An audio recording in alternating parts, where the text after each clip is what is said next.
कल्पना कीजिए एक ऐसी जमीन की जो बहुत बड़ी और शांत है और बर्फ की एक मोटी चादर से ढकी हुई है। यह अंटार्कटिका है, धरती का सबसे दक्षिणी कॉन्टिनेंट, जो दुनिया में किसी भी और जगह से ज्यादा ठंडा, हवा वाला और खतरनाक है।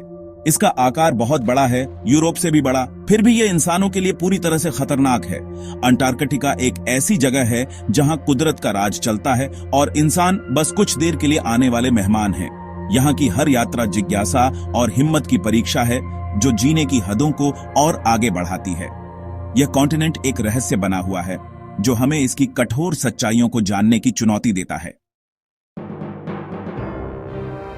अंटार्कटिका में ठंड सिर्फ एक खास बात नहीं है, यह इस कॉन्टिनेंट का असली रूप है। तापमान -89 डिग्री सेल्सियस तक गिर सकता है, इतनी ठंड कि सेकंडों में स्किन जम जाए। तेज बर्फीली हवाएं पोलर पठार से नीचे आती हैं और बर्फ को आंखों में चुभने वाले तूफानों में बदल देती है। व्हाइट आउट से दिशा का सारा अंदाजा खत्म हो जाता है। आसमान और जमीन एक ही भ्रमित करने वाले फैलाव में मिल जाते हैं। ऊंची बर्फ की चट्टानें और सस्ट्रुगी के अंतहीन मैदान हजारों सालों की हवा और पाले से बने हैं। यहां रहना मतलब रोजाना कुदरत के खिलाफ जंग लड़ना है, जहां एक भी गलती जानलेवा हो सकती है। अंटार्कटिका एक ऐसा मुश्किल रास्ता है जो सहन शक्ति की हदों को जांचता है। अंटार्कटिका के अंदरूनी हिस्सों में खाना ढूंढना लगभग नामुमकिन है।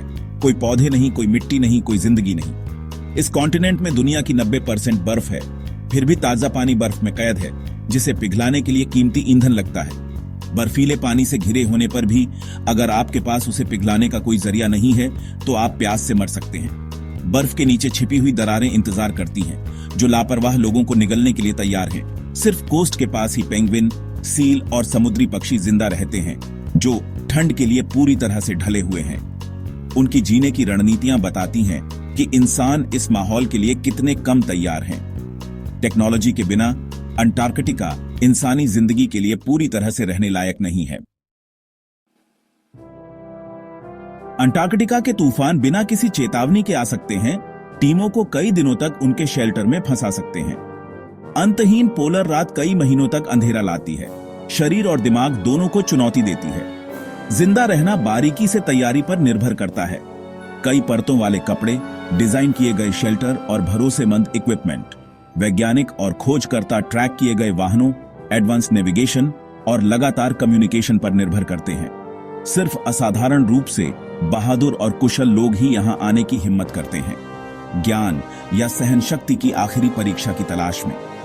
अंटार्कटिका कुदरत की असली ताकत और हमारी अपनी कमजोरी की एक साफ याद दिलाता है। ये वाकई एक ऐसा कॉन्टिनेंट है जो इंसानी सहन शक्ति और चतुराई की हदों को आगे बढ़ाता है।